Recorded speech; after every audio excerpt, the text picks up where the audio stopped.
అందరికీ నమస్కారం. ఓం శ్రీ మాత్రే నమః. ఈ నెల 25న అమావాస్య రాబోతుంది. ఇది మామూలు అమావాస్య కాదు, చాలా శక్తివంతమైనది. ఇది జ్యేష్ఠ అమావాస్య. ఈ అమావాస్యకే ఏరువాక అమావాస్య అని, మట్టి ఎద్దుల అమావాస్య అని పేరు. అయితే ఈ అమావాస్య రోజు కుక్క కనిపిస్తే ఈ ఒక్క పని చేయండి చాలు, ధనం మిమ్మల్ని వెతుక్కుంటూ వస్తుంది. కుక్కకు ఇది ఒక్కటి పెడితే మీ తలరాత మారిపోతుంది. డబ్బు రావటం అనేది ప్రారంభమవుతుంది. మన కష్టాలన్నీ కూడా పోవడానికి, మనకు ఉండే సమస్యలన్నీ కూడా తీరిపోవడానికి అవకాశం ఉంటుంది.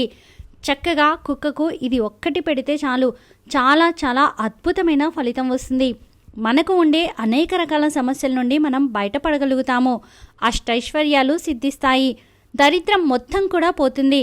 కొంతమంది కుక్కలు పెంచుకుంటూ ఉంటారు. వీధుల్లో చాలా కుక్కలు తిరుగుతూ ఉంటాయి. వీధి కుక్కలు కూడా కొన్ని మనతో మంచిగానే ఉంటాయి. ఇంట్లో పెంచే కుక్కలకు కాకుండా వీధి కుక్కలకు ఈ అమావాస్య రోజు మనం ఇది ఒక్కటి పెట్టడం వల్ల చాలా మంచి రిజల్ట్ వస్తుంది. నిజానికి కుక్కలు ఎవరిని ఏమీ అనవు. మనం వాటిని కదిపితేనే, మనం వాటిని ఏమైనా అంటేనే అవి మన జోలికి వస్తాయి. లేకపోతే అవి ఎవరిని ఏమీ అనవు. కుక్కలు మంచి విశ్వాసాన్ని కలిగి ఉంటాయి. కుక్కకు చెడుని గ్రహించే శక్తి కూడా ఉంటుంది. కాబట్టి ఈ అమావాస్య తిథి రోజు మర్చిపోకుండా కుక్కకు ఇది ఒక్కటి పెట్టండి. అలా పెట్టడం వల్ల సకల దేవతలు మిమ్మల్ని అనుగ్రహిస్తారు. మీకు కావలసినంత ఐశ్వర్యాన్ని ఇస్తారు. మీ సుడిని తిప్పేస్తారు. కాబట్టి ఈ పనిని చేయడం వల్ల చాలా మంచి రిజల్ట్ అనేది వస్తుంది. చాలా పుణ్యం కూడా వస్తుంది. ఈ అమావాస్య రోజు వీధి కుక్కలు ఉంటాయి కదా, అలాంటి వీధి కుక్కలు కనిపించినప్పుడు ఇది ఒక్కటి పెట్టండి. ఇలా పెడితే మీ కష్టాలు పోయి మీకు అంతా కూడా మంచి జరుగుతుంది. అష్టైశ్వర్యాలు ప్రాప్తిస్తాయి. ఈ అమావాస్య పూట కుక్క కనిపిస్తే ఈ మాట అన్నా లేదా ఇది ఒక్కటి పెట్టినా అద్భుతమైన ఫలితాలు వస్తాయి. అద్భుతమైన ఫలితాలతో మీ జీవితం అనేది మారిపోతుంది. మరి ఇంతకీ ఈ అమావాస్య రోజు కుక్కకు ఏం పెట్టాలి అనే విషయాన్ని ఇప్పుడు మనం వివరంగా తెలుసుకుందాము. అంతకన్నా ముందు వీడియోని ఫస్ట్ టైం చూస్తున్నట్టయితే మా ఛానల్ని సబ్స్క్రైబ్ చేసుకొని పక్కనే ఉన్నటువంటి బెల్ ఐకాన్ని క్లిక్ చేయండి. అంతేకాకుండా కామెంట్ సెక్షన్లో ఓం నమ శివాయ అని చెప్పి కామెంట్ చేయడం అసలు మర్చిపోవద్దు. కాశ్మీర దేశంలో ఒక నది ఒడ్డున ధవళేశ్వరం అనే ఒక అందమైన పవిత్రమైన గ్రామం ఉండేది.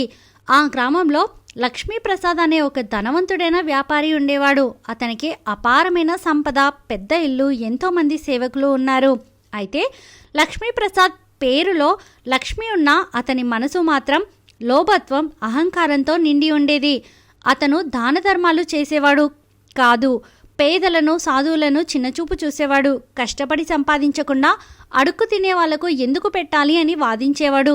అతని భార్య కమల మాత్రం చాలా దయగల మనసున్నది. కానీ భర్తకు భయపడి తన దయను ఎక్కువగా చూపించేది కాదు. ఆ గ్రామంలోనే నది ఒడ్డున ఒక పురాతన ఆలయం మెట్ల దగ్గర ఒక నల్ల కుక్క ఉండేది. ఆ కుక్క ఎప్పుడూ ప్రశాంతంగా, నిశ్శబ్దంగా ఉండేది. దాన్ని ఎవ్వరూ పట్టించుకోరు. తిండి పెట్టేవారు కూడా కాదు. అది ఆలయానికి వచ్చే భక్తులు పెట్టిన ప్రసాదం మిగిలిపోతేనో లేక గ్రామస్తులు పారేసిన ఎంగిలి మెతుకులతోనో బ్రతికేది. ఆ కుక్క చాలా బలహీనంగా ఉండేది. అయినప్పటికీ దాని కళ్ళల్లో ఒక విధమైన ప్రశాంతత, దివ్యత్వం కనిపించేది. లక్ష్మీప్రసాద్ ప్రతిరోజు ఉదయం ఆలయానికి వెళ్ళేవాడు. అనంత భక్తిపరుడు. ఎవరూ లేరని తనలో తాను అనుకునేవాడు. ఆలయం మెట్ల దగ్గర ఆ నల్ల కుక్క కనపడితే అతను దానిపై చిరాకు పడేవాడు. చీ, ఇక్కడ కూడా ఈ కుక్క ఉందా, ఆలయాన్ని పాడు చేస్తుంది అని తిట్టేవాడు. కమల మాత్రం రహస్యంగా భర్తకు తెలియకుండా కొన్నిసార్లు ఆ కుక్కకు ఆహారం పెట్టేది. అయితే ఒకసారి లక్ష్మీప్రసాద్ వ్యాపారంలో పెద్ద నష్టం వచ్చింది. అతని ఓడలు సముద్రంలో మునిగిపోయాయి. వ్యాపార భాగస్వాములు మోసం చేశారు. అతని సంపద క్రమంగా కరిగిపోవడం ప్రారంభించింది.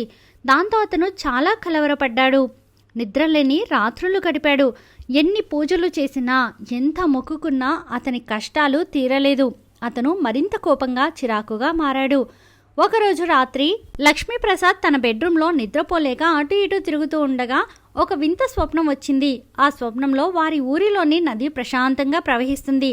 నది మధ్యలో ఒక దివ్యమైన రూపం తేలియాడుతూ ఉంది. అది శ్రీ దత్తాత్రేయ స్వామివారి రూపం. స్వామి ప్రక్కనే ఒక కుక్క ఉంది. ఆ కుక్క వారి ఊర్లో గుడి దగ్గర ఉండే కుక్కలాగానే ఉంది.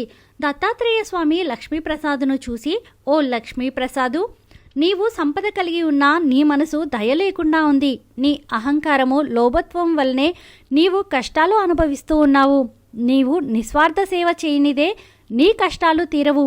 ఈ కుక్క పేరు సదానందుడు. ఈ సదానందుడు నా అనుగ్రహ పాత్రుడు. అతనికి ఆహారం పెట్టి అతనిని ఆదరించిన వారికి నేను ప్రసన్నుడు అవుతాను. నీవు నీ దురహంకారాన్ని వదిలిపెట్టి సదానందుడికి ఆహారం పెట్టు, నీ కష్టాలు తీరుతాయి అని చెప్పి అదృశ్యమయ్యారు. లక్ష్మీప్రసాద్ కలలో నుండి ఉలిక్కిపడి లేచాడు. అతనికి మొదట నమ్మబుద్ధి కాలేదు. దత్తాత్రేయ స్వామివారు నాకు కలలోకి ఎందుకు వచ్చారు? కుక్కకు ఆహారం పెట్టమన్నారా? అది ఎలా సాధ్యం? నేనెప్పుడు దాన్ని అసహించుకుంటూ ఉన్నాను కదా అని అనుకున్నాడు. కానీ కలలోని స్వామి ముఖం, సదానందుడి రూపం అతనిని వెంటాడుతూనే ఉన్నాయి. మరుసటి రోజు ఉదయం లక్ష్మీప్రసాద్ ఆలయానికి వెళ్ళాడు.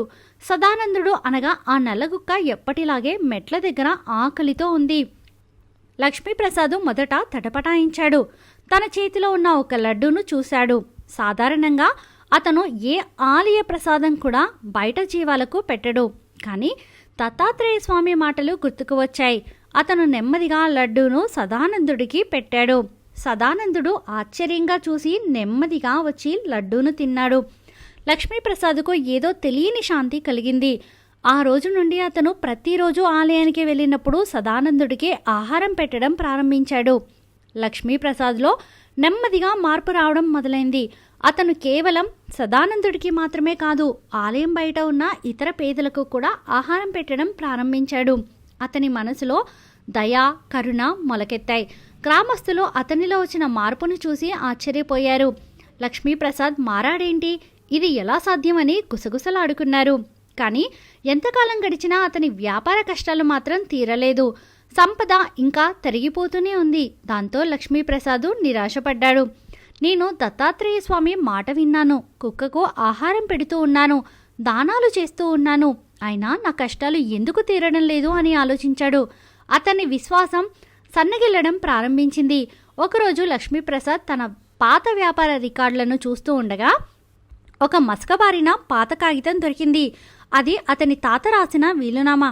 అందులో ఒక రహస్య మార్గం గురించి, ఒక పురాతన నిధి గురించి రాసి ఉంది. అమ్మవారి ఆలయంలోని ఉత్తర దిశలో రావి చెట్టు కింద అమావాస్య రాత్రి ఒక గుర్తు కనపడుతుంది. ఆ గుర్తును అనుసరించిన వారికి వంశపారంపర్యంగా దాగి ఉన్న నిధి లభిస్తుంది అని అందులో రాసి ఉంది. లక్ష్మీప్రసాద్కు ఆశ్చర్యం కలిగింది. అతను ఈ విషయం గురించి ఎప్పుడూ వినలేదు. ఇక అమావాస్య రాగానే లక్ష్మీప్రసాద్ తన భార్య కమలతో కలిసి అమ్మవారి ఆలయానికి వెళ్ళాడు. సదానందుడు కూడా వారి వెంటే వచ్చాడు. ఆలయం దగ్గర రావి చెట్టు కిందకు చేరుకోగానే సదానందుడు అకస్మాత్తుగా గట్టిగా మొరగడం ప్రారంభించాడు. అది ఒక నిర్దిష్ట ప్రదేశం వైపు మొరుగుతూ తన కాళ్లతో నేలను గోకుతోంది. ఆ ప్రదేశంలో ఒక మసక కాంతి మెరుస్తూ ఉంది. లక్ష్మీప్రసాద్ దత్తాత్రేయ స్వామి మాటలను, తన తాత వీలునామాను గుర్తు తెచ్చుకున్నాడు. ఆ కాంతిని అనుసరించి లక్ష్మీప్రసాద్, కమల ఆ ప్రదేశాన్ని తవ్వడం ప్రారంభించారు. సదానందుడు కూడా వారితో పాటు నేలను తవ్వడం ప్రారంభించాడు. కొంత సమయం తర్వాత వారికి ఒక పాత చెక్కపెట్టె దొరికింది. పెట్టెను తెరవగానే అది బంగారు నాణాలు, విలువైన రత్నాలతో నిండి ఉంది. అది వారి వంశపారంపర్య నిధి. లక్ష్మీప్రసాద్ ఆశ్చర్యపోయాడు. అతని కళ్ళల్లో ఆనందము, కృతజ్ఞత నిండిపోయాయి. అతను సదానందుడి వైపు చూశాడు. సదానందుడు అతని వైపు చూసి తోక ఊపింది. అప్పుడే వారికి మరో ఆశ్చర్యం ఎదురైంది. సదానందుడు క్రమంగా ఒక దివ్యమైన కాంతితో ప్రకాశించడం ప్రారంభించింది. దాని శరీరం నుండి బంగారం వెలుగులు చిమ్ముతూ ఉన్నాయి. నెమ్మదిగా అది ఒక దివ్యమైన రూపంలోనికి మారింది. అది సాక్షాత్తు దత్తాత్రేయ స్వామి రూపంలోనికి మారింది. అతని చేతిలో శంఖం, చక్రం, గద, పద్మం ఉన్నాయి. పక్కన ఒక ఆవు, 4 కుక్కలు ఉన్నాయి. అవి కూడా దివ్య రూపంలో ఉన్నాయి. లక్ష్మీప్రసాద్, కమల భయభక్తులతో నేల మీద పడి నమస్కరించారు. ప్రభు, ఇది నిజమా? మీరు సదానందుడి రూపంలో వచ్చారా అని లక్ష్మీప్రసాద్ దగ్ధస్వరంతో అడిగాడు. అప్పుడు దత్తాత్రేయ స్వామి చిరునవ్వుతో, నాయనా లక్ష్మీప్రసాద్, నీ లోభత్వం, అహంకారాన్ని దూరం చేయడానికి, నిన్ను సరైన మార్గంలో పెట్టడానికి నేను ఈ రూపంలో వచ్చాను. నువ్వు ఒక జీవి పట్ల చూపిన కరుణ, నిస్వార్థ సేవ నన్ను ప్రసన్నం చేశాయి. నీ సంపద నీకు తిరిగి వచ్చింది. ఎందుకంటే ఇప్పుడు నీవు దాన్ని సరైన మార్గంలో ఉపయోగిస్తావని నాకు తెలుసు. గుర్తుంచుకో, ఏ జీవికైనా ఆకలి తీర్చడం, దయ చూపించడం అనేది గొప్ప భక్తి. మానవ సేవయే మాధవ సేవ అని చెప్పి అదృశ్యమయ్యారు. లక్ష్మీప్రసాద్, కమల దత్తాత్రేయ స్వామి అనుగ్రహాన్ని పొందినందుకు ఎంతో సంతోషించారు. అప్పటి నుంచి లక్ష్మీప్రసాద్ జీవితం పూర్తిగా మారిపోయింది. అతను తన సంపదను గ్రామ అభివృద్ధికి, పేదల సహాయానికి ఉపయోగించాడు. ఆ గ్రామంలో ఒక పెద్ద అన్నదాన సత్రాన్ని నిర్మించాడు. నిత్యం పేదల ఆకలి తీర్చాడు. ఆలయాలను పునరుద్ధరించాడు. అతను ఇకపై అహంకారి కాదు, దయామయుడు అయ్యాడు. అతని కీర్తి దశ దిశలా వ్యాపించింది. సదానందుడు గురించి గ్రామ ప్రజలు తరచుగా చెప్పుకునేవారు. అది కేవలం ఒక కుక్క కాదు, సాక్షాత్తు దత్తాత్రేయ స్వామి అనుగ్రహం అని వారు నమ్మేవారు. ఈ కథలో లక్ష్మీప్రసాద్ అనుభవం మనకు ఒక గొప్ప సత్యాన్ని బోధిస్తుంది. ఏ జీవికైనా ఆకలి తీర్చడం, దాని పట్ల దయ చూపించడం అనేది కేవలం మానవత్వం మాత్రమే కాదు, అది ఒక గొప్ప ఆధ్యాత్మిక క్రియ. కుక్కలకు ఆహారం పెట్టడం వల్ల 6 ప్రయోజనాలు కలుగుతాయి. మొదటగా, కుక్కలకు ఆహారం పెట్టడం ద్వారా మనలో కరుణ, ప్రేమ అనే గుణాలు పెరుగుతాయి. ఇవి మానవులుగా మనం కలిగి ఉండాల్సిన అత్యంత ముఖ్యమైన లక్షణాలు. లక్ష్మీప్రసాద్ విషయంలో చూసినట్లుగా లోభత్వం ఉన్న మనిషిలో కూడా దయను పెంచగల శక్తి ఈ సేవకు ఉంది. రెండవది, అహంకారం నశిస్తుంది. అన్ని జీవులను సమానంగా చూడటము, వాటికి సేవ చేయడం వల్ల మనలో ఉన్న అహంకారం, స్వార్థం తగ్గుతాయి. దైవం అన్ని రూపాల్లో ఉంటాడని గ్రహించినప్పుడు మనం చిన్నవిగా భావించే జీవులలో కూడా దైవత్వాన్ని చూడగలుగుతాము. మూడవది, పాపాలు తొలగి పుణ్యం లభిస్తుంది. మన పురాణాలలో, వేదాలలో గోసేవ, సునక సేవలకు చాలా ప్రాముఖ్యత ఇవ్వబడింది. ఆకలితో ఉన్న జీవికి ఆహారం పెట్టడం వల్ల కలిగే పుణ్యం అపారం. ఇది మన కర్మలను శుద్ధి చేసి పాపాలను తొలగించేస్తుంది. నాలుగవది, ఆధ్యాత్మిక పురోగతి పెరుగుతుంది. దత్తాత్రేయ స్వామి శనక రూపంలో లక్ష్మీప్రసాద్ను పరీక్షించినట్లుగా దైవం మన విశ్వాసాన్ని, దయను వివిధ రూపాల్లో పరీక్షిస్తాడు. ఈ సేవ ద్వారా మనకు ఆధ్యాత్మిక జ్ఞానము, శాంతి లభిస్తాయి. దైవం మనకు మార్గదర్శనం చేస్తాడని, మన కష్టాలను తొలగిస్తాడని విశ్వాసం బలపడుతుంది. కొన్నిసార్లు మనం ఊహించని రూపంలో దైవం వచ్చి మన కష్టాలను తీరుస్తాడు. లక్ష్మీప్రసాద్ విషయంలో సదానందుడు అతని వంశపారంపర్య నిధిని కనుగొనడానికి సహాయపడడం దేనికి నిదర్శనం? నిస్వార్థ సేవ వల్ల మన కష్టాలు తీరి అనుకూలమైన ఫలితాలు లభిస్తాయి. కుక్కలు వివిధ దేవతలకు సంబంధించినవిగా పరిగణించబడతాయి. ఉదాహరణకు, కాలభైరవుడికి కుక్క వాహనం. శునకాలకు ఆహారం పెట్టడం వల్ల కాలభైరవుడి అనుగ్రహం లభిస్తుందని నమ్ముతూ ఉంటారు. ఇది భయాలను దూరం చేస్తుంది. లక్ష్మీదేవి అనుగ్రహం కూడా కుక్కలకు సేవ చేయడం ద్వారా పొందవచ్చని కొందరు నమ్ముతూ ఉంటారు. ఇవే కుక్కకు ఆహారం పెట్టడం వలన కలిగే ప్రయోజనాలు. ఇక వీడియోలోకి వస్తే, కుక్క చాలా చాలా విశ్వాసమైనది. కుక్క చాలా శక్తివంతమైనది. కుక్క నెగటివ్ని గ్రహిస్తుంది, పాజిటివ్ని కూడా గ్రహిస్తుంది. చాలామంది ఇళ్లలో కుక్కల్ని పెంచుకుంటూ ఉంటారు. కుక్కల్ని పెంచుకోవడం వల్ల మానవునిపై ఏదైతే చెడు ఉంటుందో ఆ ప్రభావాన్ని కుక్క తీసేసుకుంటుంది. కుక్క చాలా విశ్వాసమైనది. చాలా చాలా విశ్వాసాన్ని కలిగి ఉంటుంది. కుక్కల్ని తిట్టకూడదు. అవి మనిషిలోని మంచిని గ్రహిస్తాయి, చెడుని గ్రహిస్తాయి. అలాగే మనిషిలోని చెడుతో పాటు మనిషికి ఉండే నెగటివ్ ఎనర్జీని కూడా గ్రహిస్తాయి, పాజిటివ్ ఎనర్జీని కూడా గ్రహిస్తాయి. అనారోగ్యాలను కుక్కలు గ్రహించేస్తాయి. కుక్కలు పెంచుకోవడం వల్ల ఇలాంటి మంచి శుభ ఫలితాలు వస్తాయి. అలా అని అందరూ కుక్కల్ని పెంచుకోవాలని రూల్ ఏమీ లేదు. ఇష్టమైన వారు కుక్కల్ని పెంచుకుంటే సరిపోతుంది. కొంతమందిని మనం చూస్తూ ఉంటాం, గుళ్ళ దగ్గర కుక్కలకు అన్నం పెడుతూ ఉంటారు. కొంతమంది వీధుల్లో తిరిగే కుక్కలకు అన్నం పెడుతూ ఉంటారు. ఎందుకంటే కుక్కకు అన్నం పెడితే జీవితంలో చాలా చాలా అద్భుతమైన ఫలితం వస్తుంది. లక్ష్మీ కటాక్షం కలుగుతుంది. మానవ జీవితంలో ఆగిపోయిన సంపాదనను తిరిగి రప్పించుకోవడానికి, శని నుంచి బయటపడడానికి, శని జీవితంలో తిరిగి రాకుండా ఉండడానికి కూడా ఇది ఉపయోగపడుతుంది. ప్రత్యేకంగా ఈ అమావాస్య తిథి రోజున మర్చిపోకుండా కుక్కకు ఒక ముద్ద అన్నాన్ని తీసుకొని ఆ అన్నంలో చిటికెడు పసుపు, కుంకుమ, 1 స్పూన్ వంటి నూనె కలిపి, ఆ తర్వాత ఆ అన్నంలో కూర కలిపి, ఆ అన్నాన్ని ఒక పెద్ద ముద్దగా కలిపి ఆ అన్నాన్ని మీ ఇంటి మెయిన్ డోర్ దగ్గరకు తీసుకుని వెళ్ళి ఆ డోర్ చుట్టూ దిష్టి తీస్తున్నట్లుగా సవ్య దిశలో 7 సార్లు, అపసవ్య దిశలో 7 సార్లు తిప్పి, ఆ తర్వాత ఆ అన్నాన్ని వీధి కుక్కలకు ఉంటే పిలిచి వాటికి ఆ అన్నం పెట్టండి. మీరు నాన్ వెజ్ కూరను అయినా కలిపి పెట్టవచ్చు. అవి అన్నం తినేటప్పుడు మీరు అక్కడే నుంచని మీ సంకల్పం చెప్పుకోండి. మాకు ఉండే కష్టాలు పోవాలి, గ్రహదోషాలు పోవాలి, మాకు కూడా బాగా కలిసి రావాలి, మా జీవితం మారాలి అని సంకల్పం చెప్పుకోండి. ఇలా సంకల్పం చెప్పుకుంటే చాలా చాలా అద్భుతమైన ఫలితం వస్తుంది. మీ జీవితం మారిపోతుంది. ఈ అమావాస్య రోజున ఇలా చేయడం వల్ల మనకు ఉండే కష్టాలన్నీ కూడా తొలగిపోతాయి. తలరాతలో కూర్చొని తిన్నా తరగని సంపద మనకు కలుగుతుందని కూడా పండితులు చెప్తూ ఉన్నారు. ఈరోజు ఎవరైతే నియమనిష్టలతో కుక్కకు అన్నం పెడతారో, కుక్కకు అన్నం పెట్టేసి చక్కగా కుక్క అన్నం తినేటప్పుడు సంకల్పం చెప్పుకుంటారో వారి సంకల్పం తప్పనిసరిగా నెరవేరడానికి అవకాశం అనేది ఉంటుంది. కాబట్టి ఈ విధంగా ఆచరించేసి చక్కగా ఫలితం పొంది మీ జీవితాన్ని మార్చుకోండి.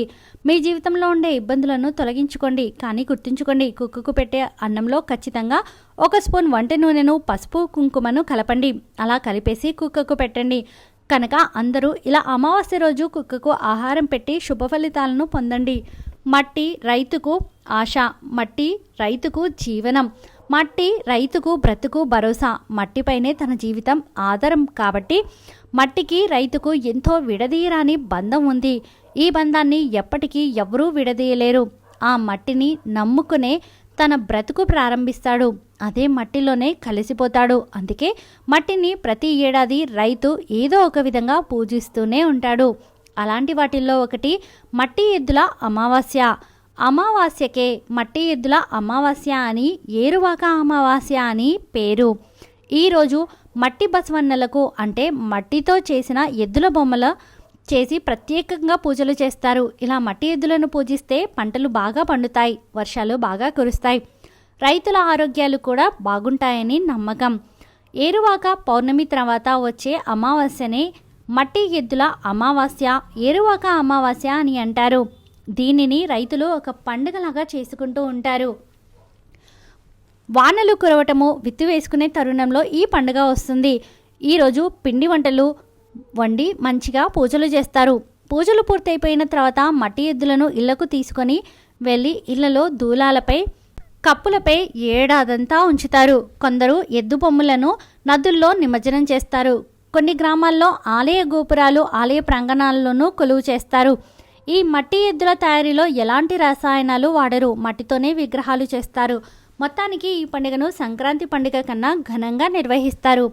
మట్టి ఎద్దులనే ఎందుకు పూజిస్తారంటే రైతన్నలకు ఎద్దులకు మంచి సంబంధం ఉంటుంది. రైతుకు 4000 నోట్లోకి వెళ్తున్నాయి అంటే అందుకు కారణం ఎద్దులు. అవి లేకుంటే పంట అనే మాట కూడా వినిపించదు. కాడెద్దులను రైతన్నలు నడిచే దైవాలుగా భావించి ఈ మట్టి ఎద్దుల అమావాస్య పండుగను నిర్వహిస్తారు. ఇక ఈ అమావాస్య రోజున పొరపాటున కూడా చీపురు కొనకూడదు. ఈరోజు చీపురు కొంటే లక్ష్మీదేవికి కోపం వస్తుంది. ఈరోజు వివాహం, గృహప్రవేశం, నామకరణం మొదలైన శుభకార్యాలు చేయడం నిషిద్ధం. ఈ అమావాస్య రోజున స్త్రీలను, వృద్ధులను, పేదవారిని అవమానించకూడదు. వీలైనంత ఎక్కువ మంది నిరుపేదలకు సహాయం చేయాలి. ఈ అమావాస్య రోజు పొరపాటున కూడా సూర్యోదయం తర్వాత నిద్ర లేవకూడదు. అంటే సూర్యోదయానికి పూర్వమే నిద్ర లేవాలి. ఇలా ఈరోజు చేయకపోతే అది దరిద్రానికి సంకేతం. ఇలా నిద్ర లేచి తలస్నానం తప్పకుండా చేయాలి. ఈరోజు తలస్నానం చేయకపోతే దరిద్రం. ఇలా తలస్నానం చేసే సమయంలో షాంపూలు ఏవి కూడా వాడకుండా కేవలం తల మీద నీటిని మాత్రమే పోసుకోవాలి. ఈ అమావాస్య రోజు షేవింగ్ గడ్డం చేసుకోవడం, గోర్లు కత్తిరించుకోవడం అస్సలు చేయకూడదు. ఇలాంటి పనులు ఎంతో శక్తివంతమైన ఈ అమావాస్య రోజు చేస్తే దరిద్రం చుట్టుకుంటుంది. ఇలాంటి పనుల వల్ల భవిష్యత్తులో ఆర్థిక సమస్యలు ఎదురవుతాయి. పూర్వం అమావాస్య రోజు మధ్యాహ్నం మాత్రమే భోజనం చేసి రాత్రి అల్పాహారం తీసుకునేవారు. ఎందుకంటే అమావాస్య రోజు రాత్రి ఆహారం భుజించడం అనారోగ్యానికి దారితీస్తుంది. ఇక ఈరోజు ముఖ్యంగా ఉదయం 5 గంటల నుండి 6 గంటల మధ్యలో, సాయంత్రం 5 గంటల నుండి 6 గంటల మధ్య తలకు నూనె పెట్టకూడదు. ఈ అమావాస్య రోజు ఇలా చేస్తే దరిద్రం పడుతుంది. అదేవిధంగా ఈరోజు పొరపాటున కూడా మధ్యాహ్నం నిద్రించకూడదు. దరిద్ర దేవతను ఆహ్వానించినట్లుగా అవుతుంది అని శాస్త్రాలు చెప్తూ ఉన్నాయి. ఈ వీడియో మీకు నచ్చితే ప్లీజ్ లైక్ చేయండి. మరికొంతమందికి వీడియోని షేర్ చేయండి. ఫస్ట్ టైం ఛానల్ని చూసిన వారు సబ్స్క్రైబ్ చేసుకుని పక్కనే ఉన్న బెల్ ఐకాన్ని క్లిక్ చేయండి. సర్వే జనా సుఖినో భవంతు.